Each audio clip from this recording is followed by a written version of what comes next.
يعد دود القباب من أفضل الأغذية الطبيعية لطائر الحسون، خاصة في فترة التزاوج وتربية الفراخ، فهو غني بالبروتينات والدهون الضرورية التي تمنح الطائر طاقة عالية وتساعد على تنشيط الذكر وتحفيزه على الغناء والتزاوج، كما تساهم في رفع جاهزية الأنثى وتحسين نسبة التخصيب.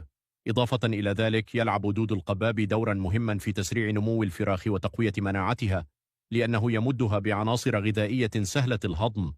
أما عن طرق تقديمه فيفضل تقديم دود القباب حيا بكميات معتدلة حتى يحافظ على قيمته الغذائية وحيويته، ويمكن أيضا تقطيعه إلى أجزاء صغيرة خصوصا عند تقديمه للفراخ لتسهيل البلع. بعض المربين يخلطونه مع البيض المسلوق أو الباتيه لزيادة الفائدة، بينما ينصح بعدم الإكثار منه لتفادي السمنة أو مشاكل الهضم. كما يجب الحرص على نظافته وتقديمه في أوعية مخصصة ونظيفة لتفادي الأمراض.